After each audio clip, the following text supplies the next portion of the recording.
This So conference will now be recorded. yeah, so we'll start with, so the last time we did this one. Now let's start with this one. So this is more or less you have understanding. So I will just talk about it. So you can create a schema in Unity catalog using this one. So create schema dev bronze. So dev is your catalog name. Bronze is the name of schema with this comment. Now this will be created in the managed location, right? Now if you want to create it with external locations, so something like this you have to do, which is like this, like this. Okay, so you can create like this in external locations. And now this again here you are creating that in external locations only. So create external location extra schema. So this is again creating, last time we did this actually. And then after that you can create a schema manage locations. This is the external locations basically you are specifying. So this way you can create uh, the schema also in the external locations. Okay. uh, Again this is a repetitive commands which you can try a little bit later and so on. So this with this we have discussed like which one will be considered where it will be stored, what will happen if you have a catalog or schema or table in the relationship, so that you can try this one. Now in this here we have discussed about the table level. So table manage locations at anyways you can create, but similarly you can create at the external locations. So these are the demo we have already seen, that how to add external locations. The important thing is here. uh, this is the way you can create a table, and this is the way you create a data. This we did in the first second class itself, so you don't have to worry about it. The only thing is this you will be managed one. So how to create external one? So look at this code here. This is the external locations which you are creating it. So if you want to create a table with external locations, you can do that. And finally describe the table catalog schema table catalog schema table. You can describe and see all the details, now undrop. So while doing the SQL you can also plan for drop and undrop. So what is the drop? So if you want to delete the table, um, here you can use this command drop. I mean these are the typical SQL kind of structure. Catalog schema table, you can drop this table, but this is important. In Unity catalog, if you are dropping the table does not mean immediately delete the data from the storage. It is eligible for cleanup within a 7 to 30 days. So what you can do, so you can undrop also to recover the data. Undrop and you will get the data back. So how do we do that? So first you use that, show that which has been dropped, and after that you can undrop that. So it's That is permanently, it's not that is what is some vector, right? What is that? Your Unity deletion catalog. vector. Yeah, Deletion vector. yeah. Okay, so that's something which is a feature of Unity catalog. So you can undrop by any time, by name also, that is, and by ID also. Two options are there. That is feature of Unity catalog or Delta table. So Unity catalog itself has a delta table, right? Hmm. I Unity mean, the catalog same is a, feature is applicable for ADLS also, right? I mean, if we yeah, use Delta tables. wherever you are using Unity catalogs, Delta table will come along with it. So undrop by name, here is a table name, and you have a ID also. You can describe the table and you get the ID, and you can do that undrop by IDs also. Okay, so yeah, in short, tables, you can create their external location, you can drop the table, you can undrop the table. The We have some duration in which the data will not be deleted. Okay, so that is something which you have. Now similar way, I think it's duplicate catalog. Okay, now so this is the, so similar way, just like a schemas, you can create external location, table also you can create external location, catalog also you can set at the external location. So this queries will create a catalog. UI have shown you already, so just um, um, discussing. So this That command will create. lab exercises URL, can you share once again? Yeah, I'll share. You have that URL in the WhatsApp group. I'll share with you. Yeah. Some see this. Okay, so I'll share one more time after this session. Okay, so create a Oh, catalog. So here, this is the normal commands, the one which we have tried. And UI also you can use it. But important thing is how can we create a catalog? Again, same way. Uh, this is a way to add that external location. So here you have to use managed locations.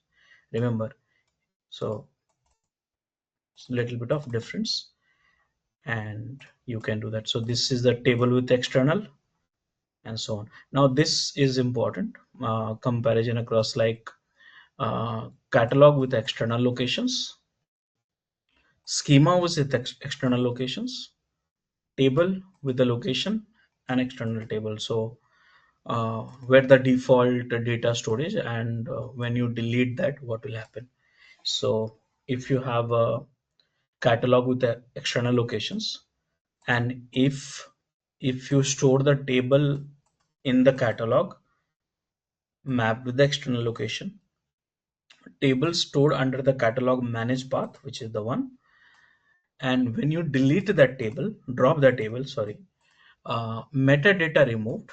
Okay, mind it, data files deleted after 7 to 30 days grace period from the undrop.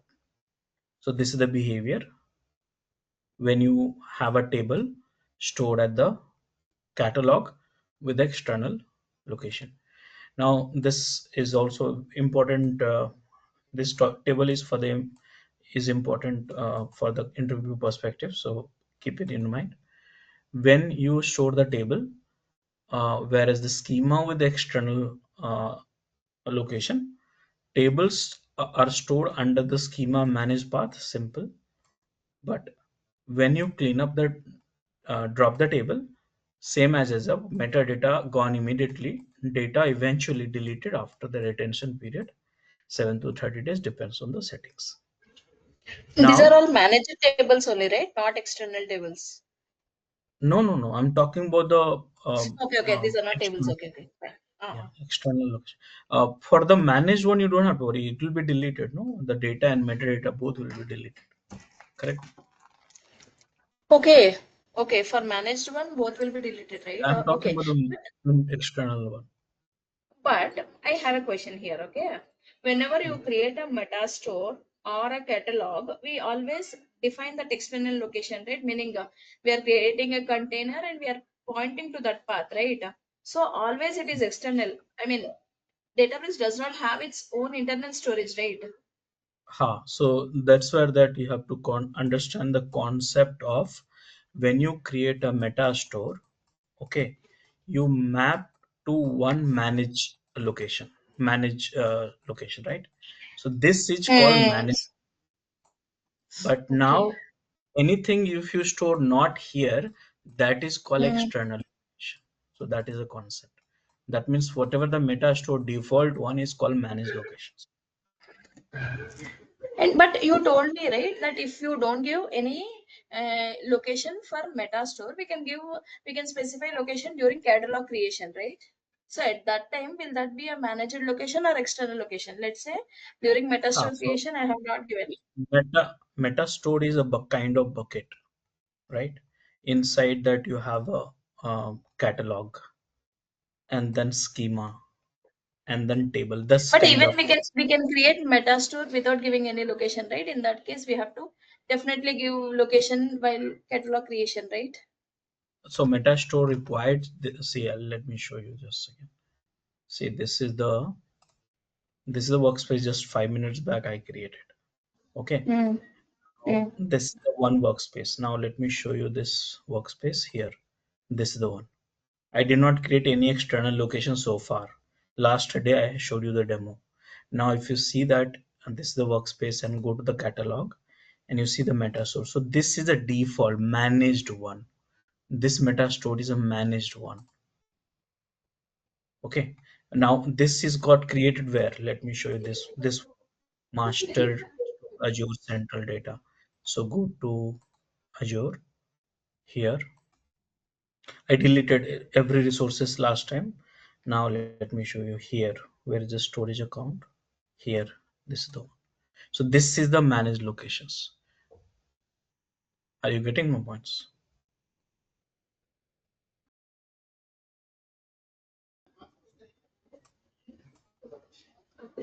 See, so this I is the mean, we can create this meta store is created by us only, right? Or it is created during by workspace creation data by default. workspace workspace. Okay. Okay. So But now okay, we have if also you say created one more meta store, right? I mean, I think you asked me to now, create. huh, Uh, now you say you don't want to store it here, some different storage account. Then uh, you same process which I did last session. No? Same process. okay, okay. Hmm. Storage Yeah, credentials we have to use. Yeah. you create a let me Database access connector credentials. Yeah. here you see here uh, this one and this one got it. Yeah, yeah, I got it. There Okay, we specify external location. yeah, okay, so this is an important one for you. It will be asked in the interview for sure. Now when you have a table with location, external table, data stored exactly at the specified external locations whichever you specified, but metadata dropped immediately, please remember, and data files always remains. So this never get deleted. So this you please remember. So when you recreate a table, it will map to the same data actually. So this is the behavior of things which you have to remember that. Okay, so that is this one. Now let's get into this is a very important concept. Delta table, catalog views and clones. Okay, so let me keep closing. Yeah. So what is a delta table? So delta table, we have discussed in the theoretical session also, first one. Delta table is a Databricks table format that provides asset transaction history, schema enforcement and evolution, and audit detail and all. And versioning, sorry, not history, versioning. This is called versioning, history, schema enforcement and evolution, and asset transaction. Asset transaction means atomicity, consistency, isolation, and durability. So this is a delta table supports. Now, for that, how can you work with it? How can we work with it? So uh, here, show catalogs. These are all the commands you can practice, which we have shown you a couple of times. Show catalogs like dev. Now this is important. This is a normal command. Here you can use a special regular expression sort of it. So you have a multiple catalog. Dev star means any catalog name with a dev, and after that anything you will get this. Here, any catalog starting with anything, ending with anything, but with containing M, you can display. So you can not play this pattern with catalog, but with the schemas, with the tables and all, you can work with it. So this is just to remind you, options are there. Okay, now listing schema, almost something similar. uh, you can do that. Listing the tables, so again, show tables in. Now, so uh, if you look at this, here you are catalog listing, you can see it directly, but here when you say schema, so the you can name that catalog also. So let's say your catalog name is dev. Okay, so you can display that in the catalog dev, and all the schemas will be displayed like this. Now if you want to list out all the tables, so then which schema, so here dev is a catalog, bronze is a schema. In this you can display like this. Again, some regular expressions, you can do that, something similar. Okay, now PySpark. PySpark have so many functionality. We'll have one dedicated sessions for just to at a high level. If you want to validate if that table exists or not, so you can use the Spark function, PySpark function, Spark catalog table exist. This one, so this will check and return true or false, depends on the things. So this way you can use the, when you write a longer script later on, I'll teach you. So these are the things you can use it for, the check that table exists or not. And if exists, then only do some insertion or some altering and stuff like that, you can do that. These are the things we have run, just reminding it to you. Create table, uh, and this is the columns what you have. Inserting the data, again seeing the data. Now what is a view? Okay, so here this is the temporary view. So temporary views exist only during your session and cluster runtime. That means, let's say, I'll put it in this way. So now this, just imagine if this is your long script. This is a very small query, right? But imagine you have a very long queries, let's say 1 page query. So rewriting that queries will be headache all the time, right? So what you can do, the long queries you can convert into the views. So see here, here you are say, creating a views, and create or replace.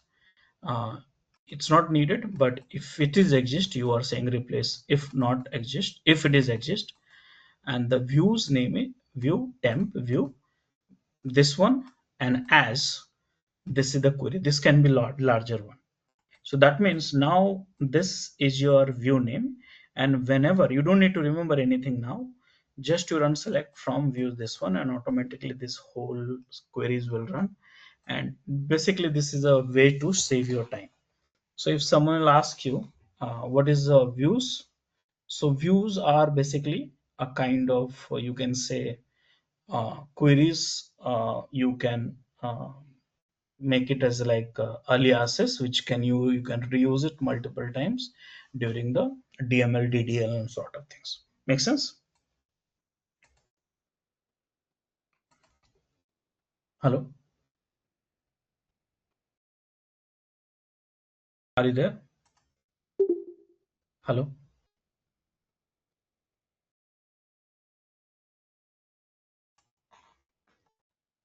Yeah, temporary views. Yeah, This so I conference was will talking now be about recorded. like this will be asked in the interviews. What is views? What are the types of views, and what is the use cases of it? So just you have to imagine, just let's say your query is very long. Okay, very long, let's say 1 page long or something. So you can't remember all the time, right? And you want to reuse that queries again and again for DDL, DML and kind of things. So what do you do? So convert into the views. Okay, here you are saying create or replace. Replace is not needed, but if it is exists that view, it will replace with a new view. And name of the view is this one, and what is the query? As this queries can be long. So now now there'll be one views will be created, which is this one, imp temp view. Now, if you just don't need to remember any queries, longer one, the moment you run, automatically this code, this DDL will run, and then you get the results. So that is called views. Okay. But there are two types of views: temporary views and permanent views. So temporary views, this the views which you created will be there as long as your clusters is available. The moment you have uh, cluster terminated, this will be deleted. This is a temporary views. Make sense? Hello? Yeah, but yeah. View is again a query, right, which is saved, and the query will be executed Same on the table queries when you run and the which you view. can rerun. Yeah, you can rerun. But this will be there as long as your cluster is running. The moment Mm. these clusters will be terminated, your temporary views is gone. Okay. But in that case, you need a permanent views. This permanent views get stored in the your Databricks. Okay, so permanent views Mm-hmm. are storing metadata and persist beyond the session. That means whatever the cluster sessions you initiated. So how do you create it? So don't add the temp here we added, no, don't add it temp. It will create a permanent one, and then you can use that as it is. Got it? Understood? Yeah. I mean, again, view means it is a definition, right, which will be executed when You can say definition. the view. I typically call it your query. It can be DDL or DML or whatever it is, which can be stored as like a name, Uh, and that yeah, name you can like a use variable. Mm. kind of variables. You don't need to remember the large query, rather Mm. than just call this, Mm. and then you Got can. it. Got it. Got it. Okay, so now there is one more concept we have, CTAS. Okay, create a table as select. So what is this? So here you there is a advantage here. This CTAS physically copies data into new delta table. Okay, so understand this way. Now here you are creating a table, but from where? You are creating a table from the already existing table. So here you are saying, hey, create table, catalog, schema, table name, but from where? Some other existing table, and take the data from there, and then create a table. So this concept we call it create table as select, CTAS. Make sense? Yeah. Okay. Now let's say there is a two tables. Okay. So how can we clone it? So this is like a soft clone. Okay, understand that. So meta information you will not get it. You will get the data, but meta information you don't get it. The table has some meta information, right? So that you won't get it. That is the advantage. So if you want the data, this you can use it. But now you say I want the data also, sorry, meta also. So what you have to do?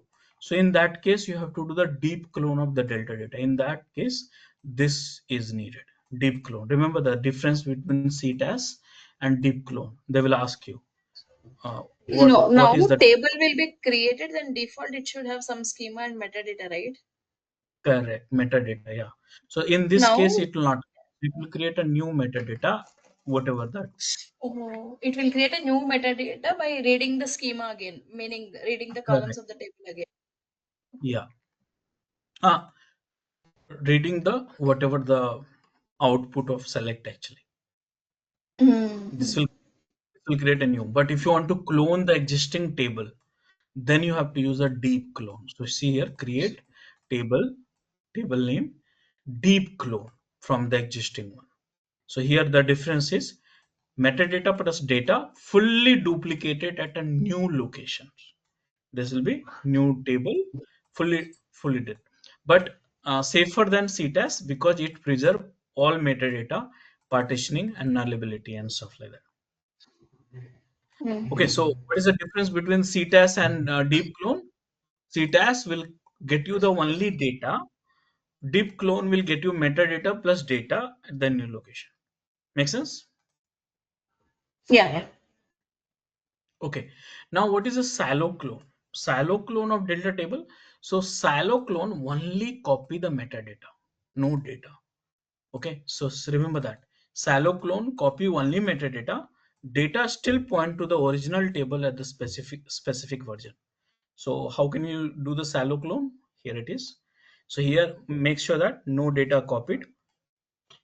Faster, use less storage because it link to the existing table for that data, but tied to the original table version. Okay. So here how can you use it? So example use cases, if you added two rows to employee, shallow clone won't see them, it tied to the older version. If you insert directly to MC, the Databricks starts storing new files to the for the clone. Okay, so now this is the good comparison for the interview So in perspective. this case only, I mean, new files will be added, old data will not be there. Yeah. Meaning Yeah. only appending, I mean, history will not be there, right? Hmm. So see, CTAS, metadata copied, some may lost, data copied, yes, location, new folder, use cases, quick duplicate table, deep clone, full metadata, data, new folder, location, reliable, full replications for the table, shallow clone, full metadata, yes, data, no, again, new folder, but data further point to the old, and lightweight dev test copy version you can use for this. Okay, so some of the commands which you have to check the history after making the changes in the table. See, so delta table has a multiple features, right? So if someone will ask you what is the feature for the delta table, so can you please tell me what is the feature for delta table? It has, it facilitates ACID transactions, Plus, consistency, durability, and everything. huh, plus And we have time travel, versioning and history. versioning, yeah, yeah, Yeah, history. and schema enforcement and evolution also it can be done, though we use very light way actually. So how can we see all this versioning, history command, and so on? Okay, And so this one, right? This delta table, it's actually a framework, right? Sitting on top of a storage, correct? mm, mm. Like we have, what is See, that? table you Spark. understand, right? Huh? Table you understand. So table has got the, Mm. but why we call it a delta table? Because it has got additional features. Mm. Okay, so now how can we do that merge and upsert? Upsert has a two functionality. Please remember, this is again an interview question. Upsert means append and update both together. So how can you do the delta merge, table merge and upsert, and SCDs, soft delete? So let's understand this. In Delta Lake, merge operations called also upsert let you update rows in the target table when keys matches. Remember, insert rows when keys don't matches. This is the important one. Upsert means update rows in a table when key matches. Insert rows when keys don't exist during merge. Sorry. You can also, after this, if you think some of the keys which do not matches, then what to do? So you can delete, or you can also mark inactive. If you don't want to update, if you don't want to insert further one, no match exists or don't exist, then what to do? So delete or mark inactive rows when they exist in the target but not in source. Okay, so this is the same concept, slowly changing dimension, type 1 SAD in a data warehousing. Okay, so now let's understand this way. um,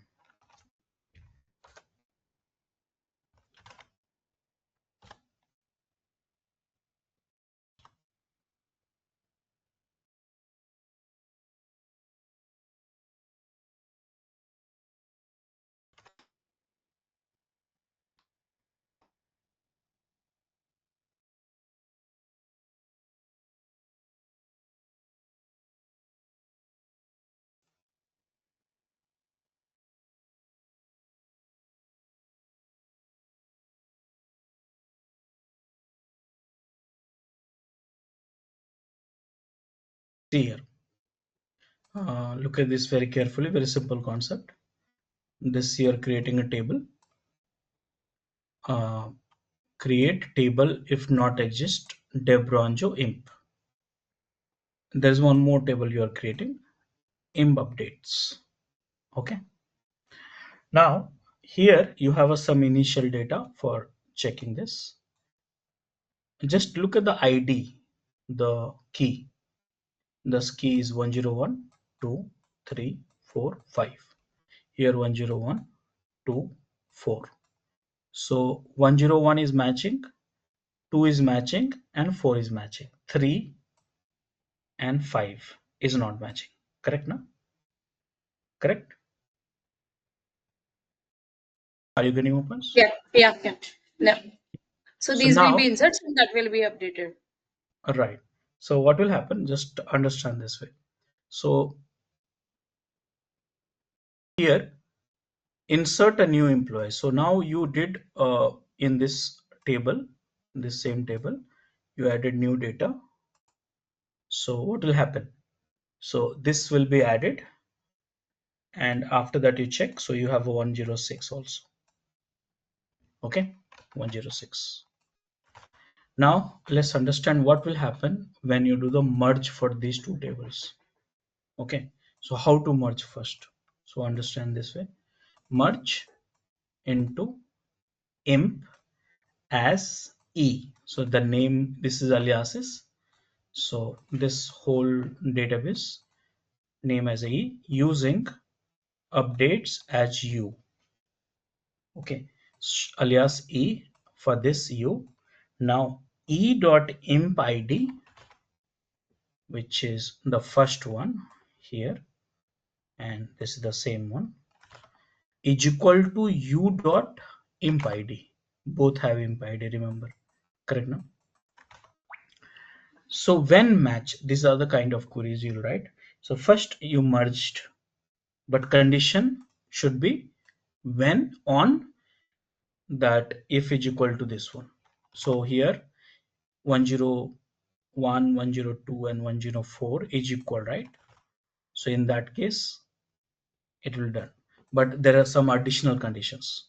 When matched, then update set e salary is equal to u salary.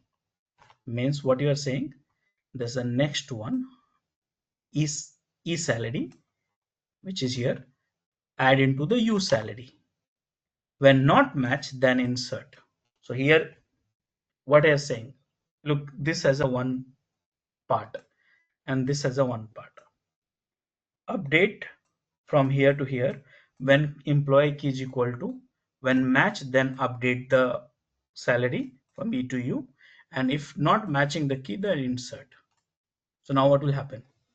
101, 102, and 104 salary will get updated because of this, and 106 inserted as a new row, and which is what happened here. This, the new row will be inserted and merged. Understood now? Yeah, got this. Yeah. So this is the behavior of delta tables. Remember. Now, little Oh, bit this of is practice. applicable only for delta tables. Delta tables. Okay. So these are the kind of things. So just remember all this, simple to understand, but sometimes they may ask you. Wait a second. Recording is there, no? Yeah. So sometimes they may ask you for that. Okay. So that is the uh, um, merge feature for the tables. Okay, now if you want hard deletes, remove missing records. Okay, so suppose source does not have imp id 103 and 105. So what we want? We want to delete them from the target. So how to do that? So again, see, when not matched by source, then delete those data. That means if condition is not matched, where the imp id and is not matching, then what to do with the data? So if you want to delete, you can add a additional one. So in that case 103 and 105, which is 103 and 105, this one and this one which is not match, see here, will be deleted. Okay, so this is a hard delete, but you can also do the soft delete also. So this way uh, you can do the soft delete. Okay, so benefit of merge: handle incremental loads seamlessly, supports real-time updates on delta, allow hard deletes, completely remove or soft delete, mark inactive, enable auditable consistent data. Okay, so understood the behavior of merging and uh, I have seen somewhere like this is the behavior of SCD1, right? Can you yeah, go there? Now, yeah, for SCD1, do we need a flag? I mean, we have done one thing, right? Where if ID is matching, we are updating the salary, right? If it is not yes, matching, you are inserting. That is right. also SCD1 only, or that is not SCD1 behavior? That is a SCD1 only. So a delta That table has is, a all this but there is functionality. no active flag over there, right? I mean, we are not maintaining any flag there, right? Yeah, I mean you can mark as a like a, here you see you can mark Y or insert as a, this is called flag. This is Okay. required for SCD1 or not required? Uh, Meaning, can you go I up? mean I will show you my question. You will understand. Go up. We have done that, right? Where is that? Not hard deletes. Go up. One more thing we have done, right? Where is it? Yeah, merge into. Yeah, this one. This hmm, is. Yeah, this one. Fourth one. Is this example of SCD1? yeah, No. Yeah, yeah, correct. Yeah. Because we are changing the value. So this is SCD1, right? yeah. Okay. Okay, so now this is the behavior when two tables are merged. So again, cap up. We call it this as like upserts, appends, Mm. appends and insert is called upserts in delta tables. And you can do soft delete and hard deletes also for this. Okay, Mhm. now deleting vectors and liquid clustering. This also you need to understand deletion vectors and liquid clustering. Oh, sorry.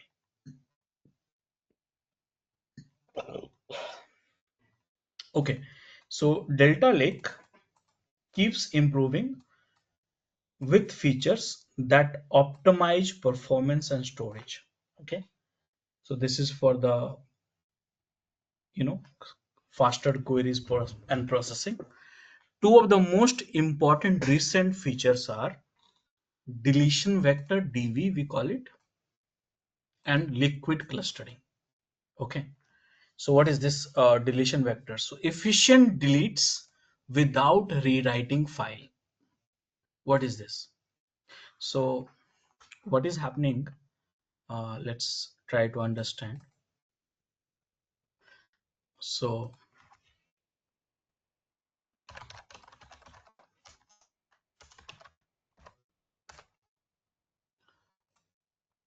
so just imagine you have a huge amount of data, huge amount of data. Okay, and this is the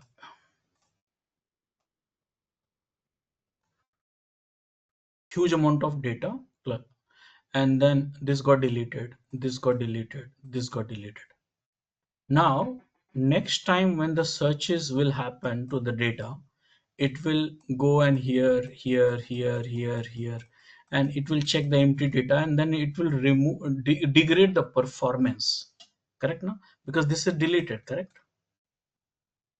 correct now? Yeah. Yeah. Now the problem is you can optimize it, but in that case this 3 will become a 2 and like that. So your indexing will change actually. I'm putting in a simple way. Okay, are you understanding this? Okay, Yeah. so now in And this indexes case, will be there in delta table also.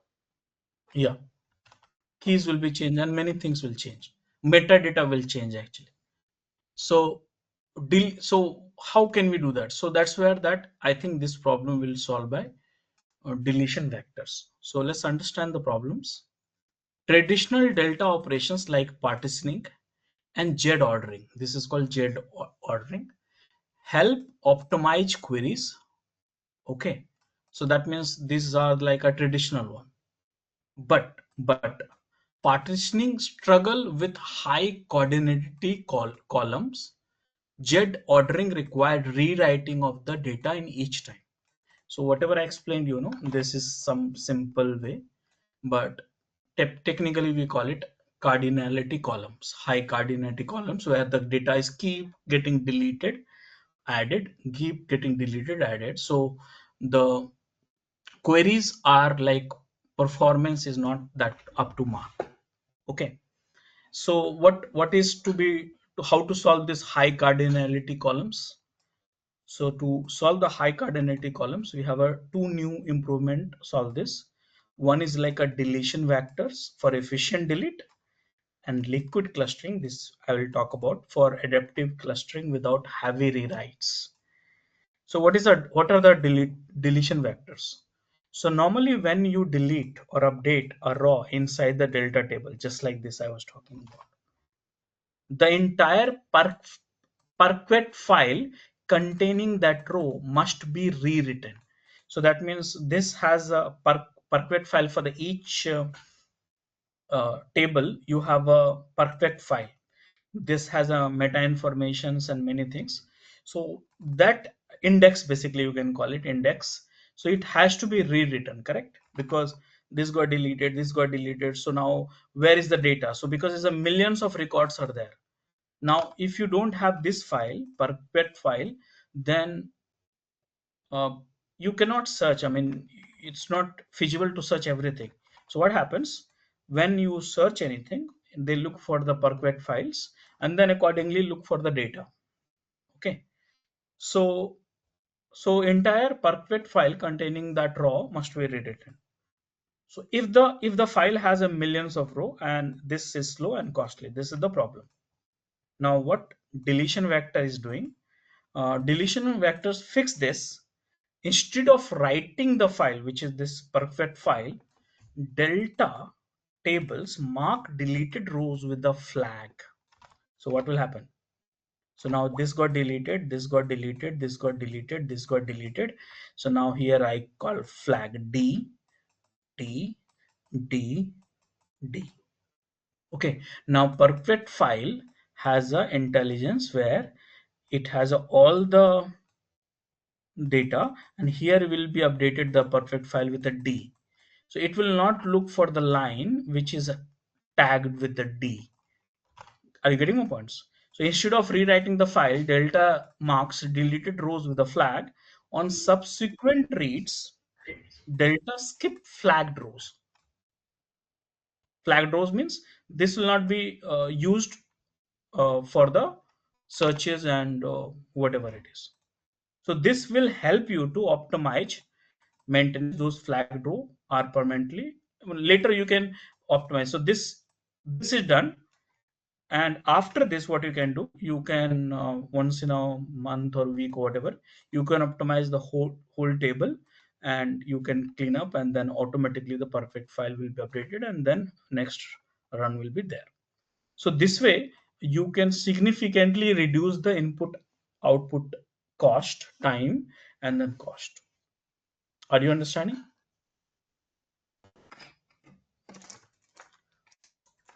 Yeah, this I got it, but I really did not understand how cardinality in partitioning.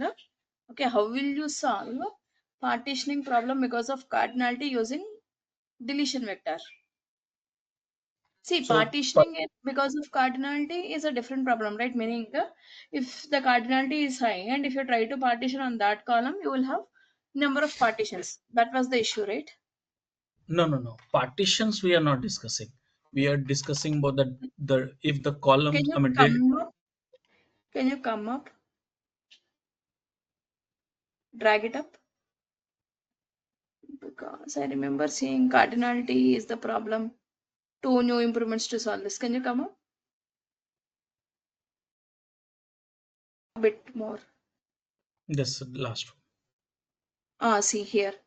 Partitioning struggles with the high cardinality columns, Z ordering requires rewriting data each time. Okay, Z ordering requires rewriting data, that I understand. But This is partitioning the struggles with, perfect fly. no, how partitioning struggles with high cardinality columns, Like there's that a two problem will be resolved with deletion Huh. vectors. So like partitioning or Z ordering. Okay. So partitioning, what happens? Like one data, you have a multiple partisans, right? And if get Hmm? deleted, then also perfect file has to be updated, no? And ordering also will change accordingly if the file got deleted. So this has a impact for that Oh, okay, okay, okay. because everything has been searched through the perfect file, right? Yeah, but then why it is problem only in case of high cardinality? Even in low cardinality also it is a problem, right? I mean, in every case of partitioning it is a problem, right? Yeah, I mean, this is the see the multiple solutions are there. This is one of the solution which we have. Okay, Uh, there's one okay. more which I have. So now how deletion vector works, let's understand step by. So this is the query just to experience that whole things what we have. So let's say this is the one table we created. You can check the data. Verify if deletion vectors are enabled. So how can we check? So if you describe that particular table, you will see somewhere this one. And if you see that this one, that means deletion vectors are enabled by default. It is enabled, but you can disable also. If it is false, delta rewrites files on delete. Remember that. So if this is not true, and again this is the best practices to enable it. So if it is not true, then what will happen? Your perfect file will be modified and it will rewrite the moment it will delete that. So it will consume. So what will happen? Your data will start consuming lots of input, output, time, and cost. Okay, so that is something we have to check. So remember this one. Disable DV and delete a row. So you can also make a changes and then delete the row and see that how it happens. Enable DV and delete again and see that. Okay, so that is one. Now, how to optimize the table? So this is the command, simple. So if you think you want to optimize it, it will take a couple of time if you have millions of record. So if you want to optimize, then this will be rewritten. So that is the one. So I now, mean, what about vacuum? Vacuum also does the same, right? Or optimize and vacuum are different? so liquid clustering will have this one. So let's discuss one by one. Okay. So now, first question. First question. What is a deletion vector? So deletion vector is a one of the feature in the delta table. First thing. What exactly these features are doing? So this feature are useful when you enable this feature on table. Then what will happen if this will mark all the deleted row flagged? Okay, it will mark all the deleted row flagged, and when you try to search something on the data, those rows which is flagged are skipped in the searches. That way your search not will be faster and it will save time. Now later on, what you can do, once you think that you have a very low traffic or low use of your clusters, then in that case you can optimize using optimize table command and then done. Here how to enable it. For each table you have options to enable it, and you can make it true and false, depends on your things.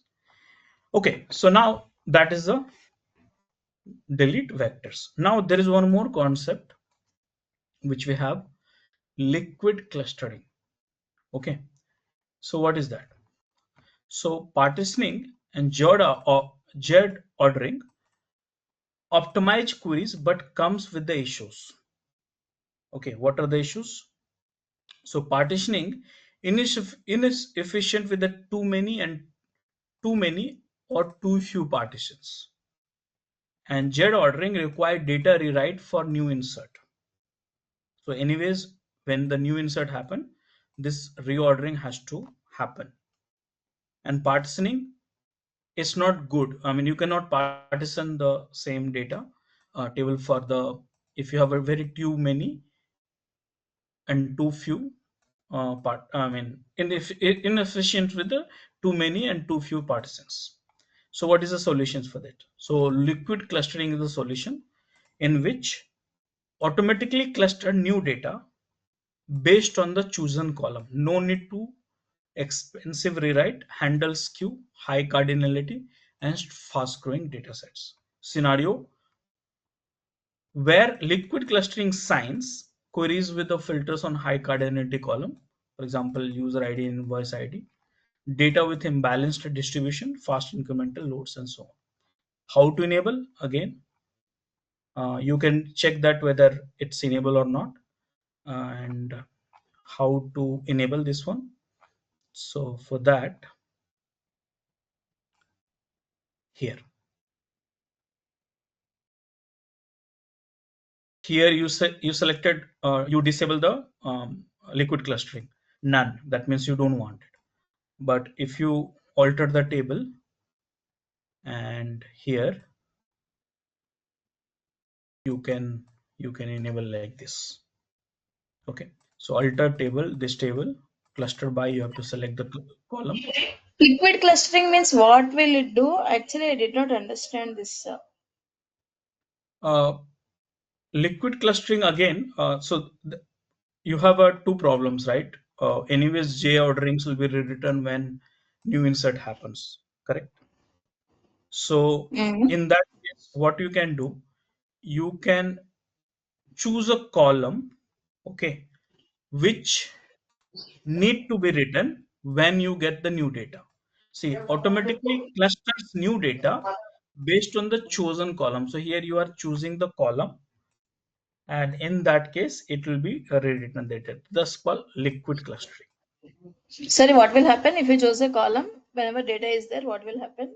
So then that let's say here you selected that invoice number, so that will be added in the your jet ordering, and by that you can search for it. So no, you basically just way to speed up your searches and stuff like that. So here queries with filter on high cardinality column, for example, invoice number. So that means you can search by this one, only that column will be uh, match with the j ordering and all. So No, this is the liquid way. clustering means what it will do. I mean, if I enable it on a column, when I insert a data, what will happen? See here, so let's say this is your table, and Mm. you j ordering is updating all the perpet files, all the details, right? Now when you Mm. say I'm enabling the liquid cluster for this column, Mm. okay, so now Mm. Mm. this this column you can use as a for the searches. So whenever the new data is coming, so this column only will be added to the I mean, what to say, uh, z ordering, and then you can search by the column queries with the filters on the column which you added for the liquid.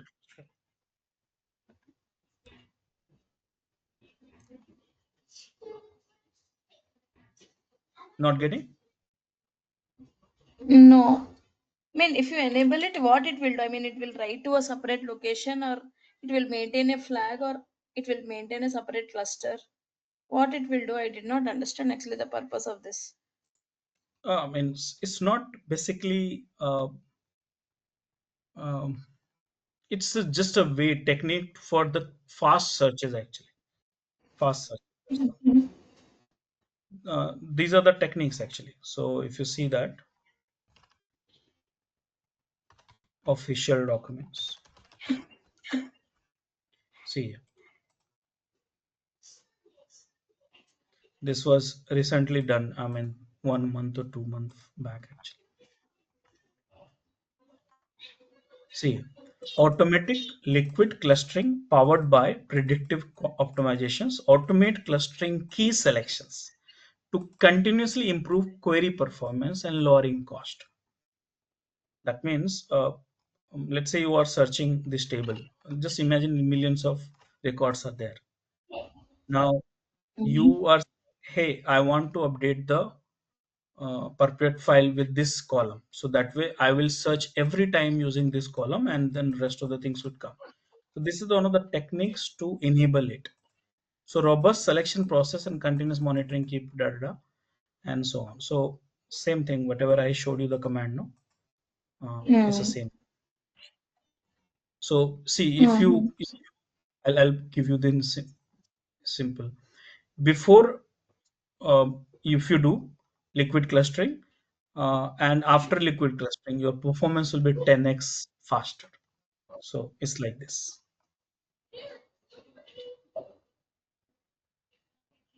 Got it? Yeah, but there it is saying unpartitioned tables, right? If it is partition tables, still liquid clustering is required or not required?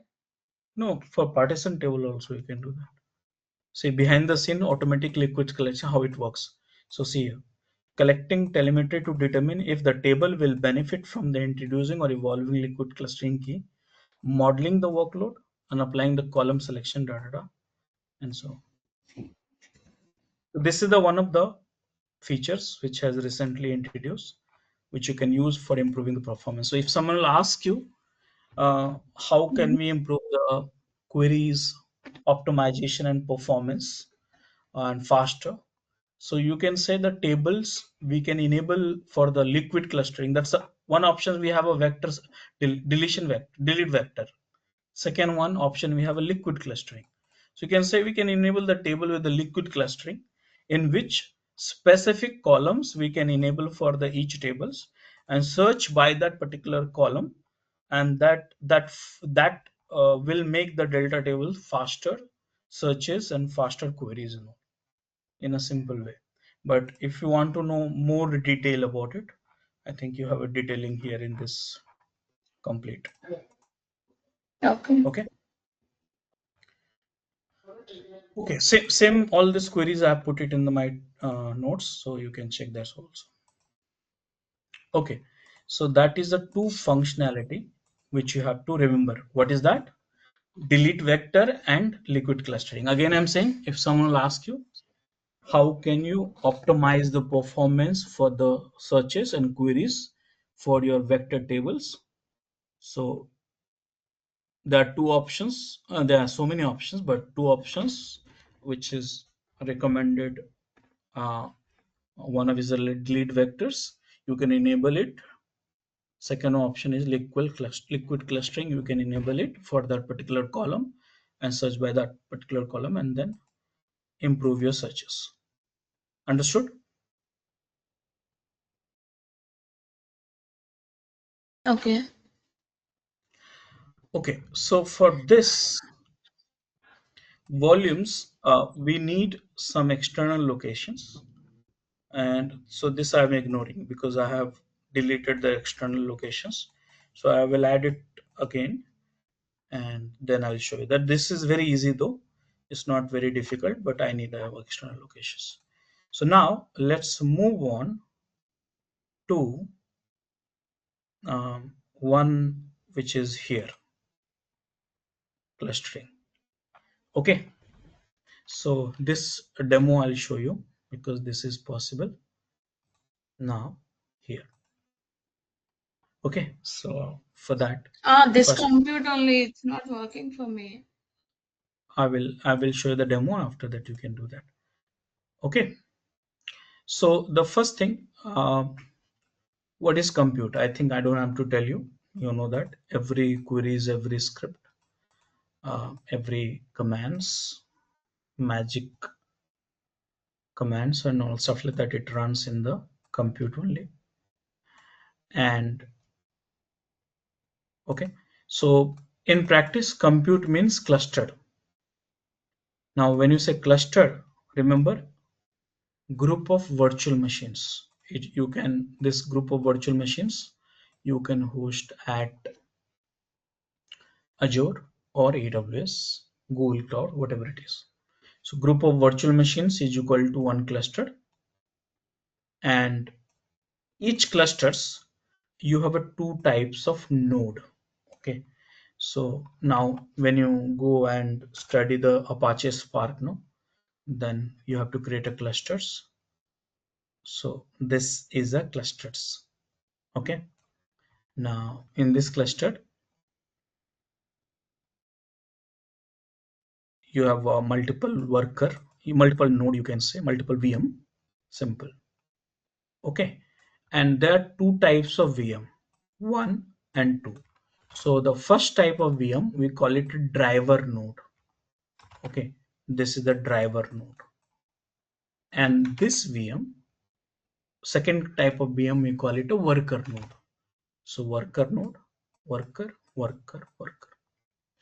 So now when you have a workspace, correct, so workspace attached to this whole cluster, basically actually attached to this one only, but theoretically you can say whole cluster.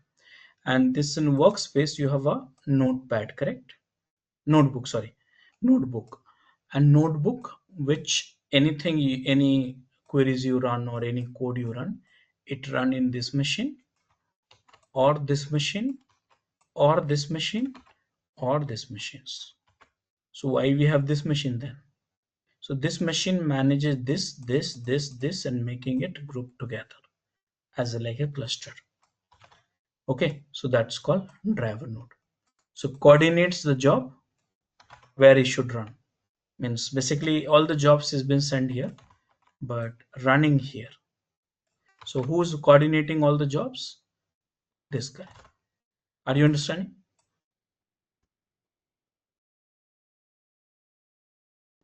Yeah. Okay, so driver nodes. Now types of compute in Databricks. So here we have a two types of primary, three types actually. All purpose compute and job compute. Last one which you have seen actually serverless compute, recently we have seen. Oh, sorry. When you start a new account, you will see that serverless compute. So this we are getting when you open an account, but all purpose compute and job compute. Let me show you first. So if you go here, compute, see this all purpose compute and job compute, right? This all purpose compute, you can create it. Okay, you can create it. Job compute, you cannot create from here. Then from where you can create? So when I'll teach you um, on the workflows, sorry, uh, jobs and pipelines. Again, this got renamed actually because last year we had a workflows actually. Here we have a job and pipeline. Older version we have workflows. Now we have a job and pipelines. So when we create a job and pipelines, in job and pipelines, you need some temporary cluster. So that way it will create it and then you can see here. Okay, so I'll cover this job and pipelines. But here all purpose compute, as name suggests, for every purpose whatever you want to run it. Okay, so that is something which we have. Let me close remaining, I'm getting confused.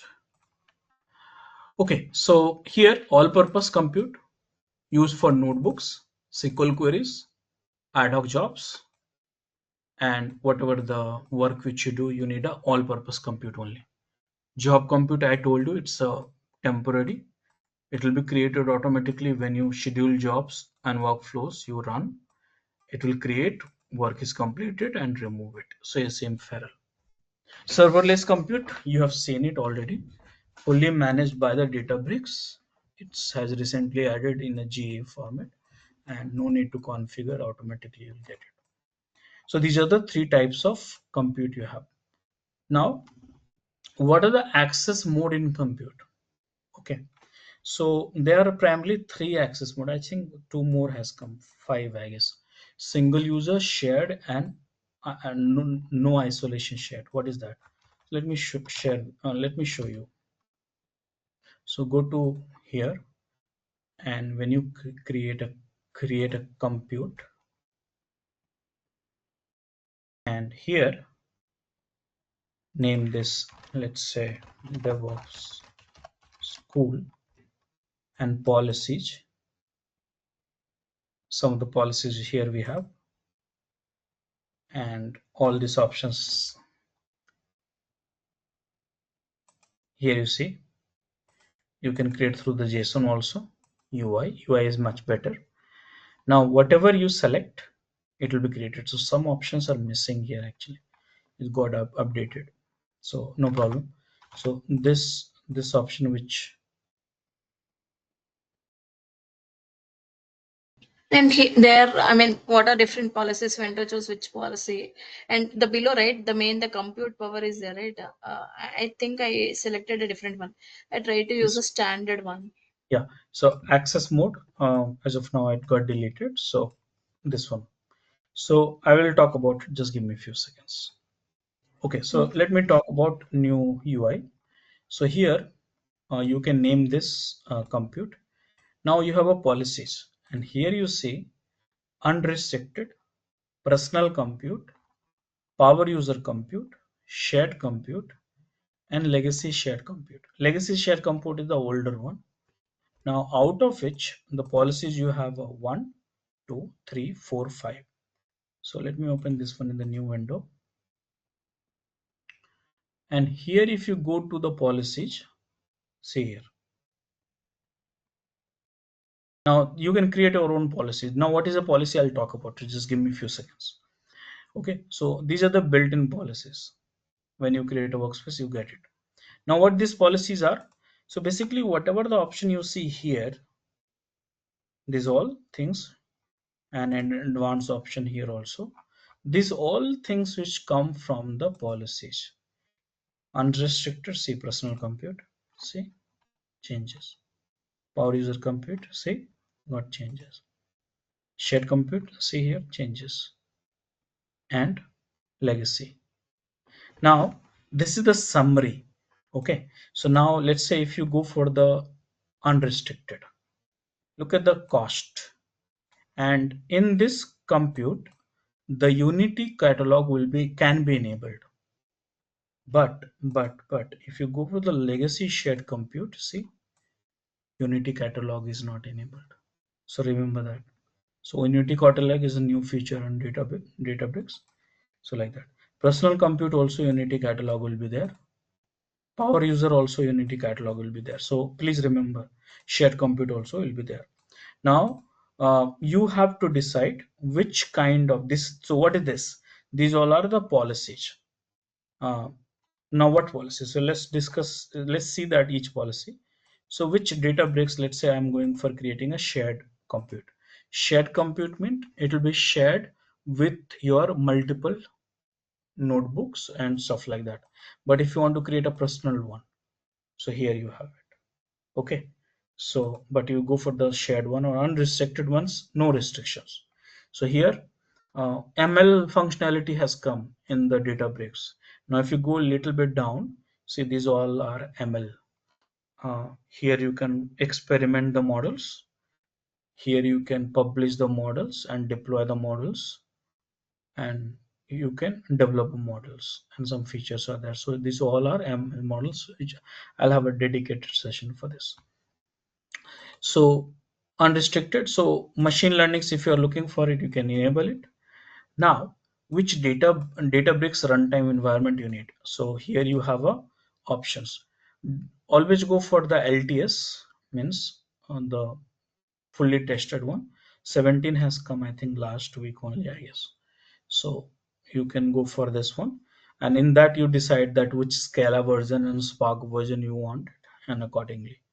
So right now this is important, photon accelerations. So now this is one of the techniques in which your executions of job will be too fast if you enable. But you know what? This is costly. So look at this 6 to 18. See here, look at this your price 3 to 9 dBus.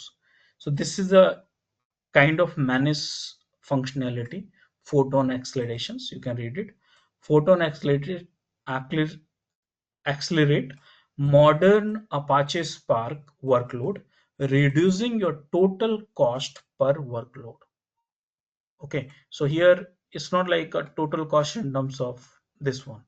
Uh, Total cost per workload means whatever the executions, jobs, and all which you run, it reduces that way. So that way it is costly. Okay, so please remember that. If you want to read more about the photon accelerations, uh, there is a one page dedicated for this. This is just for knowledge. You cannot do anything except the checkbox. But here, Photon is a high performance Databricks native vectorized query engine that runs your SQL workload and data frame API call faster to reduce your total cost per workload. Photon is compatible with Apache Spark API and it works with existing. So this is a way to improve the performance of your queries, whatever you want, faster. Now some of the stuff which you have support SQL, accelerated Is queries, this the faster performance. C++ engine which they developed? Or Yes, this is the C++? Okay. And what about yeah. tungsten engine? One by one we'll go for this. Yeah. Mm. Okay, so Databricks native vectorized query engine. This is the for the running your queries faster. That's all. So Photon, these are the things which is support and you how to enable it. I think I'm showing you only. So here you can enable it photon accelerations. It's up to you. Now, what is a workload type? So here, now this cluster, this workspace is attached to the Azure. So here you can select the type here. This is the type, how much CPU and RAM you have it. So if you see that these are supported CPUs and how many total workers you want. So one, two. So the load is more than automatically it will go and scale up. Go to that three or four up to your need, and you can go for the single node also. Okay, single node. So it's up to you. Actually, Enable I of tried some standard worker node only. Then it is not coming up. yeah, we'll try now. I'll try to create for a few minutes and then delete this. 16 GB RAM, 4 cores, and single node also automatically. Now this is a good feature. Terminate after 120 minutes of inactivity. That means if the nodes are not running any jobs, then you should terminate. So this is a very good feature to save cost. Okay, so that way you can do that. Some performance optimizations techniques are there, like use spot worker. What is this? So spot is a kind of type of VMs at Azure or AWS or Google Cloud which will be temporarily available. So if you want that one, you can enable it, but right now it's not needed. So because we are not creating it for this. Now, which driver type? So here you have all the driver type which you can select, auto, and I mean these are the type of the things. If you want to tag it, and so on. Now here we have some advanced options. Access mode. Okay, so auto and manual. So this actually this I was talking about earlier. It's got earlier it was on top. Now they have moved to down. So now in this machine, the one which you see standard D4, this machine, this VM, some software need to be there, right? So what software? So you want auto means automatically software will be installed based on the configurations. Okay, see that what software will be installed. So read this.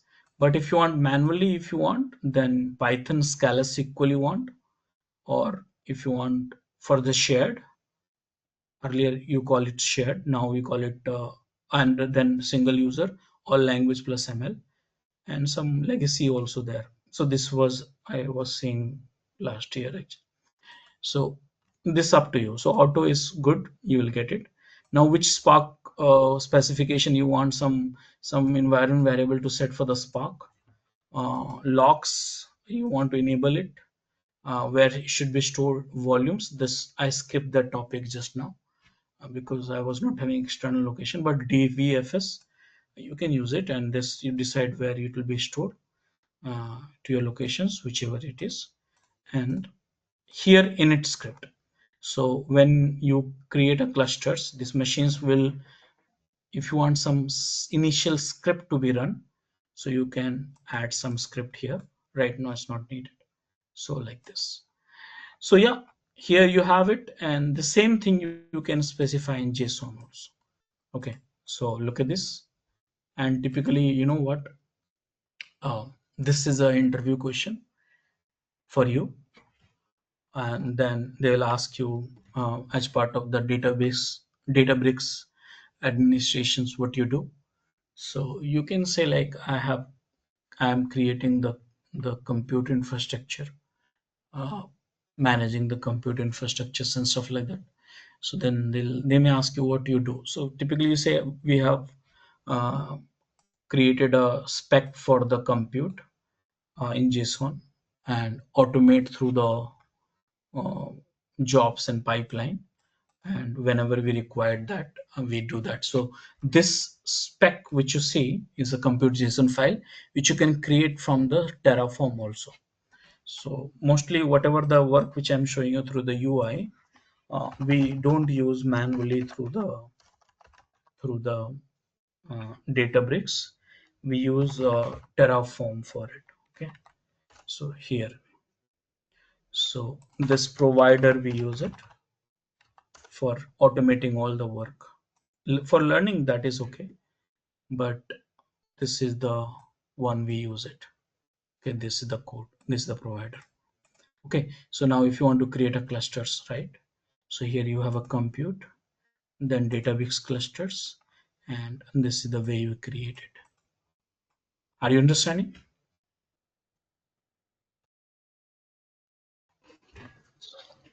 Yeah. No, can Okay, you go so back to Terraform? Terraform. Mhm. We have to give this, I mean, in the notebook itself, if we give this, it will work. yes, no, no, no, no, no. Where This should will we not execute work. this? You have to run in the Terraform workspace. You can run it from your laptop also, but typically we use Terraform workspace. This one, Terraform workspace. Terraform also has a workspace, no? Cloud. This one.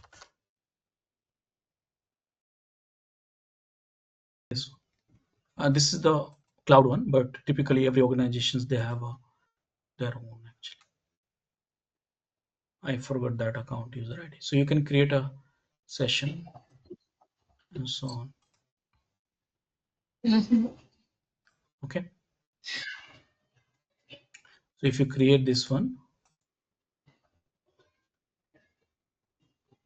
I think it's saved by luck chance.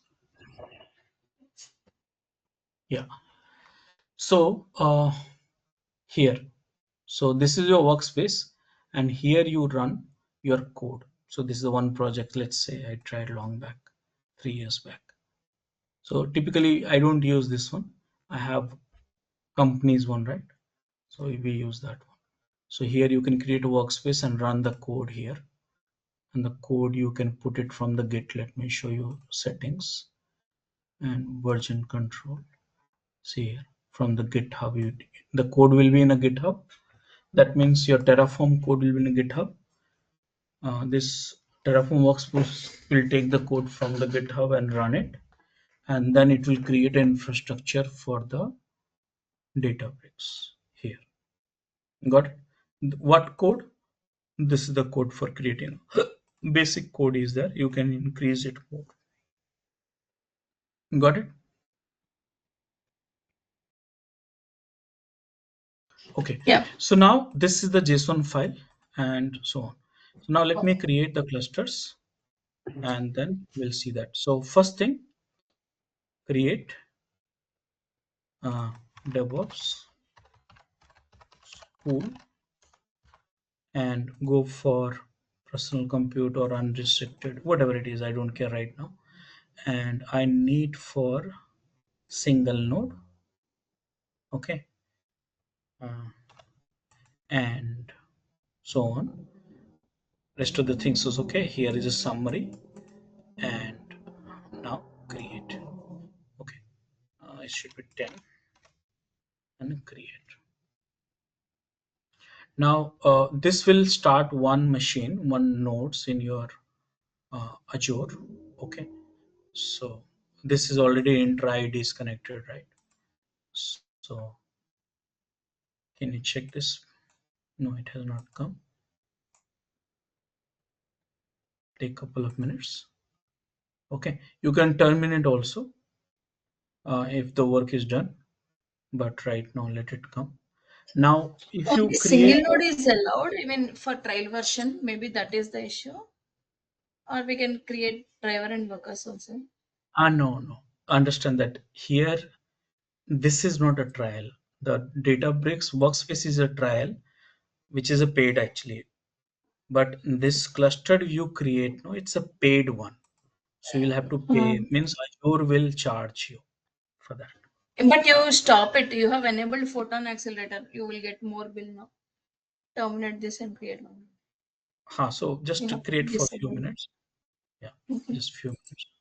I want to show you this option actually, because in a cluster, uh, once you create here, then only you will see all these options. So here, once you have a cluster, then which notebook it attached, you can see here. You can attach a detach all this thing. In the cluster, you can enable some libraries extra also, install new libraries. So you can, libraries means workspace, this cluster volumes, some paths, some file path, Python package, Maven package, and many options are there. You can also upload and browse some files and keep it over there. Okay, jar files or something. If you need it for your code, you can do it. You can take from the workspace, volumes, that file. These are the volumes you have, and file path, Python packages directly. You can take it. Maven repository, Maven centered repository. You can take it up from there, and so on. So yeah, these are some failures. So I'll talk. Here you can see all the logs, what went wrong, what went so terminated for some reason. I'll check in few seconds. Spark UI, once this cluster will come, it will get the UI for the Spark basic one. All the driver logs you will see here. All the matrices you can see. Right now it's not come, but we'll see that over there. Okay, so now why it got wrong? So look at the event log, and if I see, it says compute creation requested by this guy. Done. Okay, so this is failed, and this is failed because this intra ID, the one has no access to create a VM. So that is a problem. Okay, so in that case, what you have to do, you have to go to the um, intra ID and look for the users and Rajesh and give her the role. I don't know which is this. This is the one. I think this is the one.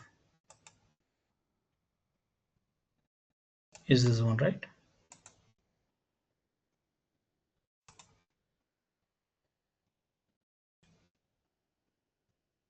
Oh no, this is the different issue actually. Failed to add just a second, let me read that error. I did not write it. So compute creations using this one. No, that was the last one actually. This is the one, correct. Yeah, so this one, and you can see the roles. but error was something different actually. So global administrator, it has access. Okay, so it has access, so that's not a problem. So here there is error. The fail to add one worker in the compute will attempt to data. What is the reason? The VM size which I exceeded, quota exceeded. Quota exceeded means that quota is not enabled for my account. So for that reason, so what you need to do? So you need to go for the quota. So how can you enable the quota? So that's Azure issues. So for my account, so what I will do, go to configurations, record this number, go for Azure quota.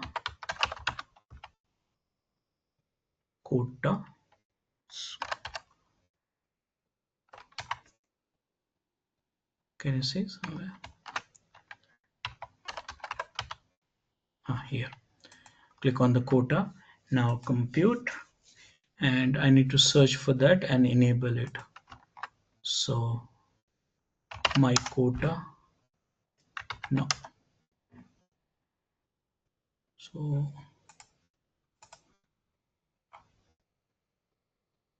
what is the region? Central India, was that right? Forget the region. Central India, yes. So Central India, apply. Now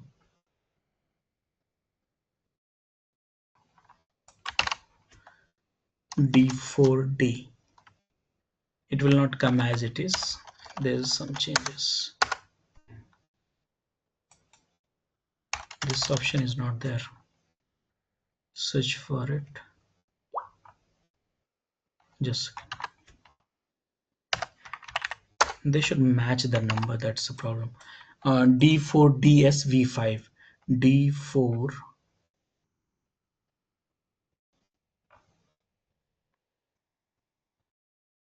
Here it is. D4.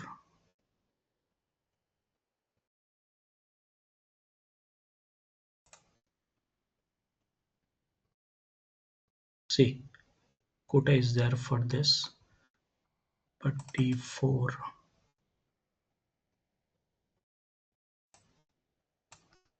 Quota 10.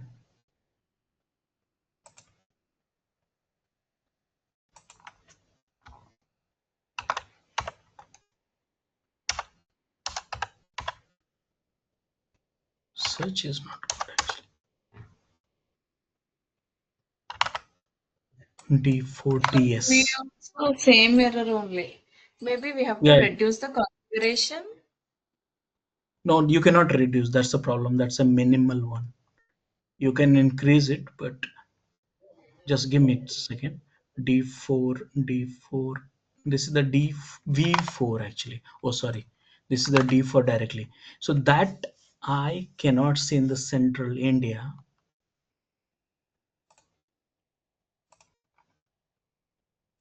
So let me check.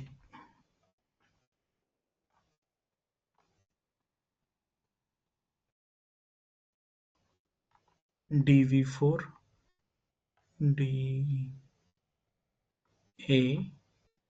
DADS. Okay, next page. So irritating.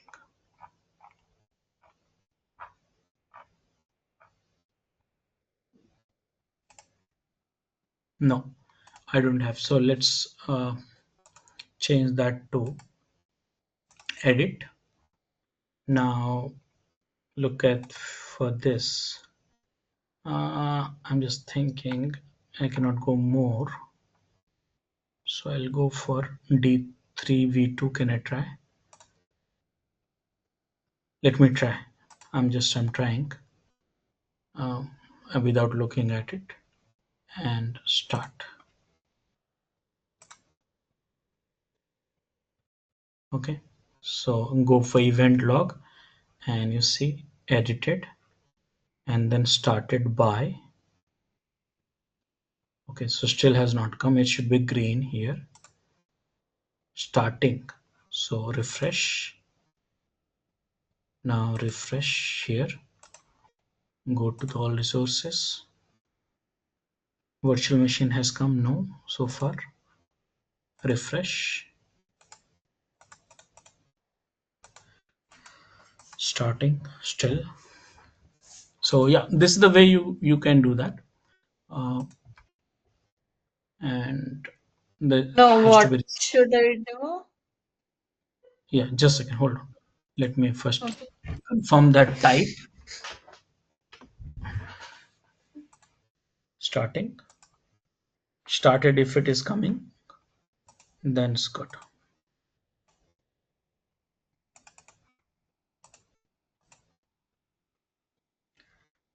And still it is not coming. Just wait for a few seconds. So meanwhile, let me talk about the other topics also. So here, if you see, this is the one. Now, if you see that, go to the policies. These are the 5 policies you have. But you know what? Sometimes you have to customize it and hard code. For example, if you go here and create a compute, and here you have so many options, but in real time you don't give a option actually to the user. You don't give this options and this options. You say you hard code everything actually. You hard code everything. So what you do? So in that case, actually you write your own policies. Let me copy the some policies from here. Okay, look at this. This is the policies. Edit JSON. See here. This is the policies. Okay, so you write your own policies. Okay, and in that policies you say, hey, I'm creating one policy, DevOps school policy. That means anyone who's creating a cluster will have to abide by these policies. Okay, so for that, this is the UI. JSON is better. Oh, I lost this. Hold on a second. Let's say I'll take a personal computer as an example. Edit JSON. There's a Terraform option also is there. You see, you can create a policy from the Terraform also.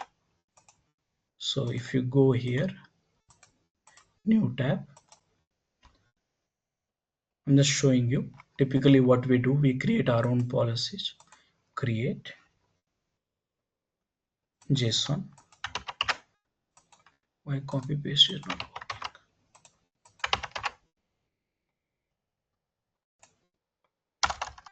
working? Sorry.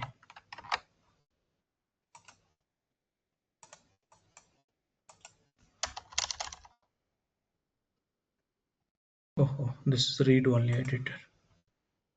How to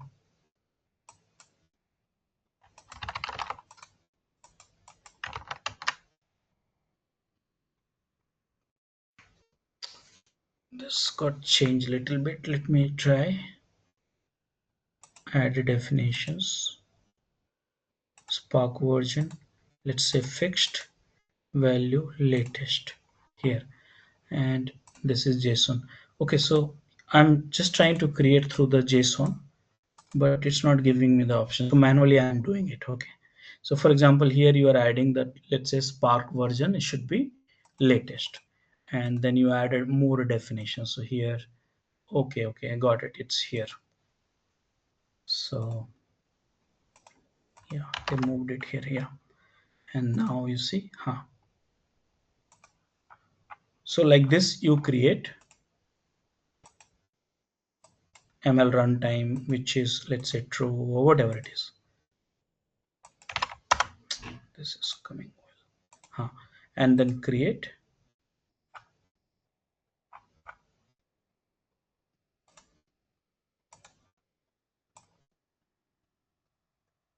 blindly I'm doing, and create.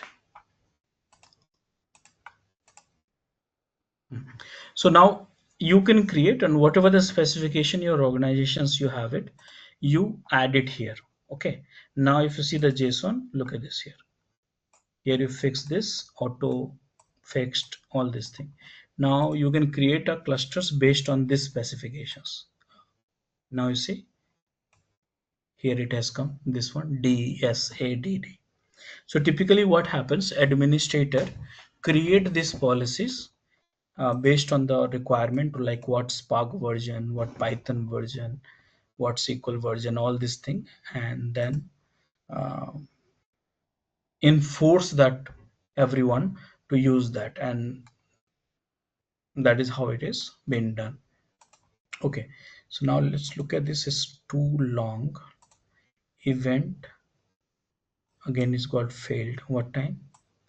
Okay, this is also not available in this much. So yeah, we have to check that. See, central India is not available. Please try another size or deploy the different location and different zone.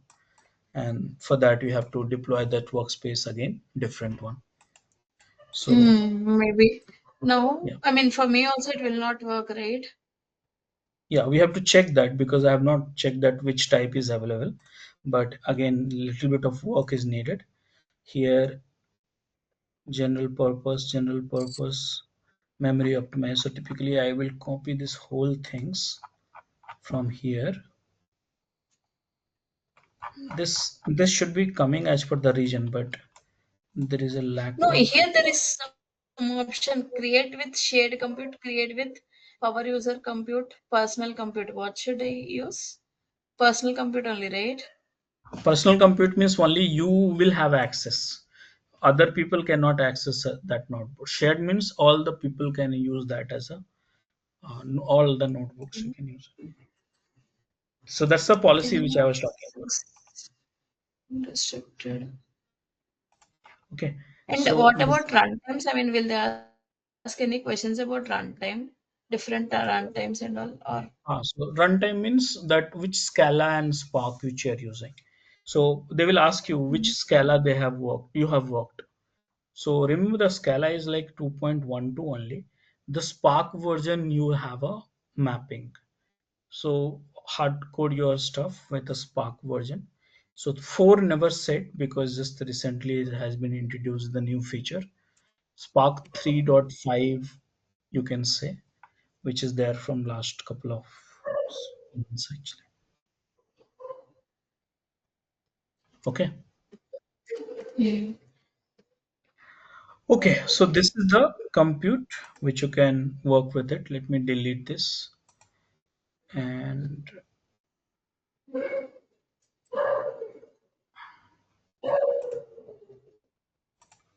And what are tags actually? tags means if you have a too many compute, you can use for the filter and stuff like that. Mm-hmm. It's just I mean, administrative. filtering means when you will filter, what you will filter. No, but for example, filter by your. Oh, let me show you just. Let's say you are tagging here. This is for Mm. dev and dev Mm. which team one.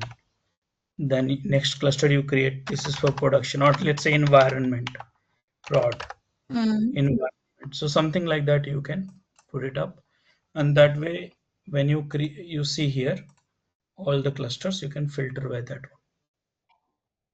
Where Administrative are you filtering? here. Uh-huh. Not only here, I mean, wherever in Azure also, I think wherever we are creating it is There asking for a tag. Right? for job, yeah. No, for the locating the notepad, you don't know the name of the compute, right? So you can say like add me the compute which has a tag environment prod or environment dev, something like Mm. Okay. that. Okay.